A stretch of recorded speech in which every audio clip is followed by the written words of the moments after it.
Hello everyone, my name is Kuldeep Singh Rathore and welcome in GATE वाला platform. Guys, आप सबको पता है आपके करियर से रिलेटेड जितनी भी इंपॉर्टेंट इन्फॉर्मेशन एंड अपडेट्स होती है टाइमली बेसिस पर आपको मिल जाती है गेट वाला के प्लेटफॉर्म पर। आप में से काफ़ी सारे स्टूडेंट ऐसे होंगे जो गेट 2025 के में अप्लाई कर रहे होंगे और आप सबको पता है अभी एप्लीकेशन पोर्टल भी एक्टिव है और काफ़ी सारे स्टूडेंट जो है वो अभी फॉर्म को फिल कर रहे होंगे। गाइस, जब फॉर्म को फिल करते हैं तो काफ़ी सारी प्रॉब्लम्स स्टूडेंट्स को होती है, बहुत सारे क्वेश्चंस उनके दिमाग में होते हैं। हम लोग भी ट्राई करते हैं टेलीग्राम ग्रुप्स वगैरह के माध्यम से कि आप लोगों के जितने भी डाउट्स हैं उनको सोल्व कर लें। और यहाँ पर हम आप देख पाओगे हर साल जब आईआईटी जो भी आईआईटी गेट का पेपर जो है वो कंडक्ट करा रहा होता है, जैसे यहाँ पर इस बार आईआईटी रुड़की कंडक्ट करवा रहा है, वो लोग जब स्टूडेंट्स के मल्टीपल क्यूरीज उनके पास पहुंचती है, जो भी उनके हेल्पलाइन नंबर है उसको लेके, या फिर जो क्यूरीज है अगर वो पहुंचती है ईमेल के द्वारा, जो हेल्प वाली ईमेल दे रखी, तो वो लोग कॉमन जो डाउट स्टूडेंट्स के पूछते हैं उसको वो एफएक्यूज में प्रोवाइड कर देते हैं। अगर आप देखोगे जब वेबसाइट आई थी तो काफी स्टूडेंट ने इस एफएक्यू वाले पोर्टल को खोलकर देखने की कोशिश करी होगी, बट ये टेप जो है इस पे आ रहा था कमिंग सून। बट फाइनली अगर आप यहां पर देखोगे आईआईटी रुड़की की तरफ से जो एफएक्यू है वो यहां पर रिलीज कर दिए गए हैं।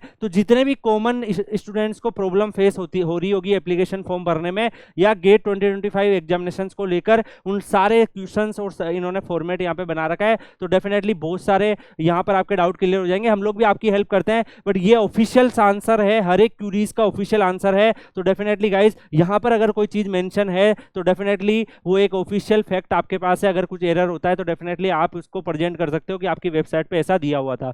तो गाइज दैट्स व्हाई मैंने आपको ये बता रहा हूँ, क्योंकि काफी ज्यादा इंपॉर्टेंट है और बहुत सारे स्टूडेंट्स के ऐसे क्वेश्चन होंगे एप्लीकेशन फॉर्म को फिल करते वक्त, अभी प्रॉब्लम फेस हो रही होगी, तो यहाँ पर आप लोगों के लिए अवेलेबल हो चुके हैं। एप्लीकेशन प्रोसेस को लेकर काफी सारे सवाल यहाँ पर स्टूडेंट्स के दिमाग में जो चलते हैं, जैसे फर्स्ट यहाँ पर एक क्वेश्चन है, I am currently studying in third year BA BCom BSc, am I eligible to appear for GATE 2025। तो काफी सारे बीए बीकॉम और बीएससी के बच्चे होते हैं, उनके दिमाग में ये क्वेश्चन होता है, तो वो लोग भी गेट के साथ अपेयर हो सकते हैं। एनी अंडर ग्रेजुएट स्टूडेंट जो करंटली थर्ड ईयर और higher year of any government approved programme में है, engineering, technology, architecture, science, commerce, arts, humanities, वो सब गेट 2025 में एलिजिबल है। तो काफी स्टूडेंट ऐसे होंगे जिनके दिमाग में क्वेश्चन होगा, आपको यहाँ पे आई होप सो क्लियरिटी मिल गई होगी। नेक्स्ट है, I am currently studying in third year of B but through parallel entry in the second year after finishing diploma, am I eligible to appear. तो काफी सारे स्टूडेंट ऐसे होते हैं जो डिप्लोमा के बाद लेटरल एंट्री के तहत ग्रेजुएशन में एडमिशन लेते हैं, तो वो अभी थर्ड ईयर में है, तो क्या उनके दिमाग में रहता है कि सर मैं एलिजिबल हूँ, आप लोग भी एलिजिबल हो, अगर ये भी इन्होंने यहाँ पर मेंशन कर दिया है। Is there any age limit to appear for GATE 2025? कोई एज लिमिट नहीं है, यहाँ पर कोई भी गेट का पेपर अटेम्प्ट कर सकते हैं। लास्ट ईयर आपने देखा होगा एक जो गेट वाला का चैनल है उसके शॉर्ट्स में, जो पॉपुलर शॉर्ट्स में आप जाके देखेंगे, एक 69 ईयर के अंकल थे जो गेट में अपेयर हो रहे थे, बिकॉज उनको पीएचडी करना था, उनका गोल था पीएचडी करना, तो दैट्स व्हाई उन्होंने भी यहाँ पर गेट में अपेयर हुआ था। तो कोई भी एज लिमिट नहीं होती है। बहुत सारे गवर्नमेंट डिपार्टमेंट में प्रमोशंस वगैरह में गेट स्कोर मांगते हैं, तो डेफिनेटली यहाँ पर कोई भी एज लिमिट नहीं है। इसके अलावा are there any restriction on the number of times one can appear for gate? तो no one can appear for the gate examinations any numbers of time. तो यहाँ पर ये लिखा हुआ है no one can appear for gate examination, कोई भी नंबर ऑफ रिस्ट्रिक्शन नहीं है अटेम्प्ट के ऊपर, आप कितनी भी बार यहाँ पर अपेयर हो सकते हो, any number of times appear हो सकते हो। तो ये भी आपके पास यहाँ पर डाउट कई स्टूडेंट्स के माइंड में रहता है, can I appear in any of the GATE 2025 paper? आप जो जितने भी स्टूडेंट्स हैं वो कोई भी गेट के पेपर में अपेयर हो सकते हैं। उसके ऊपर जो टू कॉम्बिनेशन दिया हुआ है कि इस ब्रांच के साथ आप दूसरा पेपर ये चूज कर सकते हैं, उसमें आप कोई भी ऑप्शन चूज कर सकते हैं। ऐसा जरूरी नहीं है कि आपका ग्रेजुएशन जो है मान लो मैकेनिकल में है तो आप कंप्यूटर साइंस का गेट नहीं दे सकते, आप कंप्यूटर साइंस का गेट भी दे सकते हो अगर आपकी प्रिपरेशन है, ये भी अलाउड रहता है। हाँ, कुछ पीएसयूज में जब आप जाओगे तो वहां पर जब आप अप्लाई कर रहे होंगे तो वहां पे ग्रेजुएशन प्लस गेट स्कोर दोनों देखा जाता है। अगर आप आईआईटीज के एमटेक में अप्लाई करते हो तो वहां पर गेट स्कोर देखा जाता है, किस कोर्स में है उस हिसाब से एलिजिबिलिटी होती है एमटेक के कोर्स की, यानी मैकेनिकल का बच्चा कंप्यूटर साइंस में भी जाके एमटेक कर सकता है, लेकिन वो पीएसयू में ज्वाइन करने के टाइम पर आपका ग्रेजुएशन प्लस गेट पेपर दोनों होना चाहिए, तो वहां वो चीज देखी जाती है। आपको अप्लाई करने के लिए ऑफिशियल वेबसाइट पे जाना ये है can I use one email address to fill multiple application form? नहीं, आप ऐसा नहीं कर सकते। Do I need to fill two form to appear in two papers? नहीं, आप एक ही बार फॉर्म फिल कर सकते हैं और टू पेपर ऑप्शन में भी सिलेक्टेड उस फॉर्मेट में कर सकते हैं। कई स्टूडेंट के दिमाग में है कि सर मैंने गलती से एक ही बार में भर दिया है और एक ही फॉर्म को मैंने फिल कर दिया, अब मैं दूसरा भी देना चाहता हूं तो क्या मेरे पास कोई ऑप्शन है?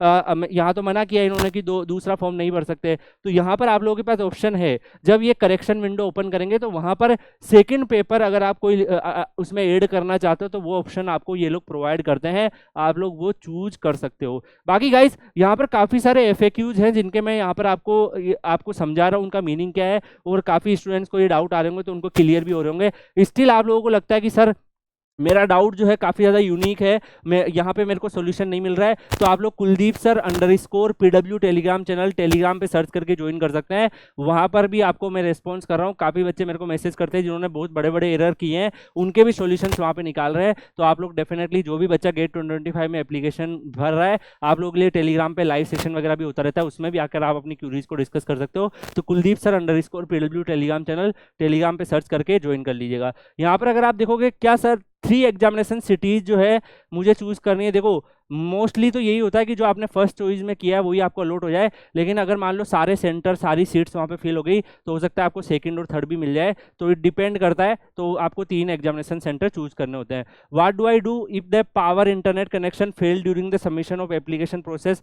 तो आपको वापस लॉग इन करना है गेट 2025 की वेबसाइट पे और वापस आप अपने प्रोसेस को कंटिन्यू कर सकते हैं। तो ये भी कई बच्चों के साथ हो रहा होगा। ओबीसी नॉन क्रिमिनल और EWS candidate need to upload the category certificate, आपको नहीं अपलोड करना है, आपको बस वहां पे ईडब्ल्यूएस और ओबीसी नॉन क्रिमिनल डालना है। अब कई बच्चों के दिमाग में सबसे बड़ा डाउट आता है कैटेगरी को लेकर, तो कैटेगरी को लेकर बच्चों को ये डाउट है कि सर जब मैं फॉर्म फिल कर रहा हूं तो मेरी कैटेगरी जो है वो ईडब्ल्यूएस है, हो सकता है नेक्स्ट ईयर में जनरल में आ जाऊं, या फिर मैं अभी जनरल में हूं नेक्स्ट ईयर में ईडब्ल्यूएस में आ जाऊं, तो मुझे कौन सी कैटेगरी से फॉर्म फिल करना है? तो आपका सबसे बड़ा डाउट का सोल्यूशन ये है कि जब आप अप्लाई कर रहे हो गाइस तो उस टाइम आपके पास कौन सी कैटेगरी का सर्टिफिकेट है उस हिसाब से आप अप्लाई कर सकते हैं। अब कई बच्चों के दिमाग में सर गेट के बाद अगर मेरा ईडब्ल्यूएस बन गया तो तब आप उस ईडब्ल्यूएस को यूटिलाइज कर सकते हैं, क्योंकि यहां पर आपको कैटेगरी का कंफ्यूजन नहीं होना है। जब अगर जो प्रेजेंट टाइम में आपके पास सर्टिफिकेट है उस सर्टिफिकेट से आपको अप्लाई करना है। आगे फ्यूचर में आपके पास मान लो कि ईडब्ल्यूएस का सर्टिफिकेट आ जाता है तो आईआईटी एमटेक में आप ईडब्ल्यूएस अप्लाई कर सकते हो। वहां पर ये नहीं है कि गेट का पेपर जिस कैटेगरी में लिखा है उसी पेपर में आपका होना चाहिए। अगर आप क्वालिफाइंग मार्क्स के आसपास हो और अगर आपका डॉक्यूमेंट अभी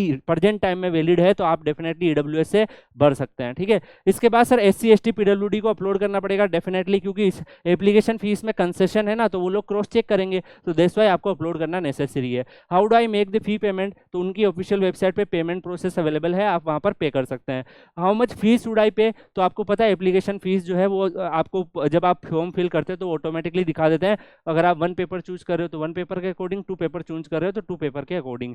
what is the fee for candidate with Indian nationality appearing at international centre? आप सबको पता है कि गेट 2025 में इंटरनेशनल सेंटर है नहीं, पहले हुआ करते थे, तो ये डाउट तो आपको सबको पता ही होगा। Power internet connection failed during a online payment? तो आप वापस ऑनलाइन करके लॉगिन करके वहां पर आप अपने जो भी पेमेंट है उसको received by GATE, you can continue the process of printing the application form. If the payment was not received तो ये आप लोगों को फ्रेश पेमेंट करने के लिए वहां पर आ जाएगा कि आपका पेमेंट रिसीव नहीं हुआ है, आप 1 डेज का वेट कर सकते हो। तो डेफिनेटली कई बार ये उससे भी ज़्यादा टाइम लग जाता है, आपकी मनी जो है वो आपको वापस हो जाएगी अगर आपकी 2 बार कट गई है। तो ये डाउट कई स्टूडेंट्स को आ रहा होगा। Money has डिबिटेड from the my account more than once, how do I get my money back? तो ये आपका मल्टीपल पेमेंट अगर हुआ है तो ये आपको रिफंड हो जाता है, 1 वीक का लगभग टाइम लगता है तो आपको रिफंड हो जाती है। Do I have to send the print out of application? नहीं, कोई जरूरत नहीं है सेंड करने की। When and how will I know the status of application? थोड़े टाइम के बाद अगर आप देखोगे वहां पर आ जाएगा कि आपका एप्लीकेशन अंडर स्क्रूटनी है, आप प्रोसीड हो चुका है। तो अगर मान लो कि कोई भी एरर आ जाता है, फोटोग्राफ्स में एरर आ जाता है, सिग्नेचर में एरर आ जाता है, तो वो आप लोगों को मेल वगैरह के तहत इन्फॉर्मेशन दे देते हैं। आप करेक्शन विंडो में भी सही कर सकते हैं, वो वहां पे भी आपको सही करने का ऑप्शन दे देता है। तो ये ऑप्शन आपके पास होता है। ठीक है, after completing the online application process generating a PDF file will be able to change my application data? नहीं, एक बार आपने प्रिंट आउट कर लिया तो उसके बाद आप चेंज नहीं कर सकते, फिर आपको करेक्शन विंडो का टाइम करना पड़ेगा, उसमें भी लिमिटेड ऑप्शंस को आप चेंज कर सकते हो। I have missed to take print out of my online application at the end of my application, how will I get access to? आप लॉग इन करके वहां पे एनरोलमेंट ID और पासवर्ड डाल के निकाल सकते हैं। If I have to not upload a photograph as per the specification my application will be rejected. ये सबसे बड़ा डाउट है, क्योंकि मेरे पास कई बच्चों के मैसेज आए कि सर मैंने ब्लू बैकग्राउंड में अपलोड कर दिया है, अब क्या होगा। तो your application will B mark defective, वहां पे डिफेक्टिव आपका आ जाएगा। आप जब लॉगिन करके देखेंगे कुछ टाइम के बाद वो जब स्क्रूटनी में डिफेक्टिव लिख के आएगा, डिफेक्टिव आ जाए तो डरना नहीं है आपको।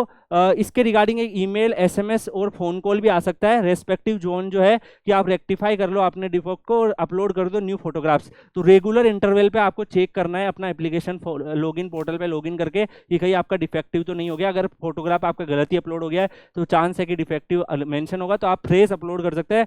You will be given a chance to rectification up to the deadline, तो वहाँ पे आप डेडलाइन तक उसमें रेक्टिफाई कर सकते हैं। जैसे जो लास्ट डेट है गेट की एप्लीकेशन फॉर्म फिलिंग की, तो उसके हिसाब से डेडलाइन सेट है, तो उस पर कर सकते हैं। अगर फिर भी अगर आपका एरर रह गया तो फिर आप उस केस में क्या करोगे, जब करेक्शन विंडो ओपन होगा तो उसमें भी कुछ कुछ ऑप्शंस होते हैं। If I have not uploaded signature as per the same, जो फोटोग्राफ्स है सेम इसमें लगेगा। Identity document will be accepted in the application form, तो आपको डेफिनेटली कौन कौन से डॉक्यूमेंट लगा सकते हैं, आधार, passport, pan card, voter ID, driving licence, ये सब लगा सकते हैं। बट यहाँ पे मैं आपको एक सजेस्ट करूंगा वही लगाना जिसकी ओरिजिनल कॉपी आपके पास है, क्योंकि एग्जाम के टाइम पे आपको वही सेम डॉक्यूमेंट लेके जाना पड़ेगा, तो ये आपको ध्यान रखना है। इसके अलावा ईडब्ल्यूएस के लिए काफ़ी स्टूडेंट है तो उनको भी यहाँ पर रिलेक्शन वगैरह जो मिले हैं। Do I need upload EWS, नहीं अपलोड करना है। Two paper from the two paper combination, however while filling in application I added only one, तो आप अगर पेमेंट करते हैं एड द सेकंड पेपर का options, you will be not able to add the second paper. उसके लिए फिर आपको एडिशनल फी पे करनी पड़ेगी और उसके रिगार्डिंग करेक्शन विंडो ओपन होगा तब आप ऐड कर सकते हो, अभी नहीं ऐड होगा। करेक्शन विंडो में आप एक पेपर और ऐड कर सकते हो, आपको एडिशनल फीस पे करनी पड़ेगी। इसके अलावा भी गाइज इन्होंने बहुत सारे डाउट दे रखे हैं। जो कॉमन डाउट है वो मैंने यहाँ पर डाल रखा है। I have more than 12 to 15 years older Aadhaar card is my photo ID. Can I use to complete the application registration? The photo ID is supposed to have the recent photo. So आप अपने आधार card को update करा सकते हैं। उसके number तो same होते हैं, अभी आप उससे अपलोड कर दो जो भी आपके पास है। उसके बाद आप जो गेट से पहले आप उसको अपडेट करवा लेना, तो न्यू आधार कार्ड के साथ भी आप जा सकते हो। तो ये ऑप्शंस भी आपके पास है। इसके अलावा आई है अगर मान लो फिर भी आपके पास नहीं है तो ये application will be either be considered as a provisional और रिजेक्टेड, तो ये ऑप्शन आपको रेक्टिफाई करने के लिए भी दे सकते हैं। अगर बहुत ज़्यादा पुरानी फोटो है तो कई बार इतनी पुरानी फोटो होती है कि आपका डिफेक्टिव हो सकता है, तो उस केस में आप फोटोग्राफ्स वगैरह चेंज करवा लो जिससे डिफेक्टिव वो आपका जो 1 वीक का अगर प्रोसेस में चेंज हो जाता है तो आप उसको रेक्टिफाई कर सकते हो। इसके अलावा रॉन्ग पेपर अगर आपने चूज कर लिया है तो क्या कर सकते हैं, कई बच्चों का ऐसा होगा कि मन बदल गया, कुछ दूसरे पेपर में आपको पेपर देना हो, तो उस केस में however you will B change the paper, तो इसमें भी आप जो है जब करेक्शन विंडो ओपन होगा तब चेंज करने का ऑप्शन रहेगा, लेकिन उसमें आपको एडिशनल फीस पे करनी रहेगी। तो ये ऑप्शन भी होता है अगर आपका मन बदल जाए आप ड्यूरेशन में कि मुझे दूसरी ब्रांच से पेपर देना, तो भी आप कर सकते हो, ये भी ऑप्शन है। स्पेलिंग मिस्टेक्स वगैरह है वो भी आपको not be able to make any changes to, however you can make correction to given time during the later stage, same जो करेक्शन विंडो होगा उसमें कर सकते हो। तो कुछ एरर ऐसे है जो आप करेक्शन विंडो में ही करेक्ट कर सकते हैं। अब एग्जाम को लेकर कई स्टूडेंट्स को डाउट होंगे तो कि 2 पेपर कॉम्बिनेशन क्या है, तो वो इन्होंने वेबसाइट पे दे रखा है। इसके अलावा ये paper is being held more than 1 season, can I appear in any of the season of that particular paper? No, each candidate को एक ओनली मल्टीपल सीजन में से एक ही मिलेगा, उसी में जाना होगा।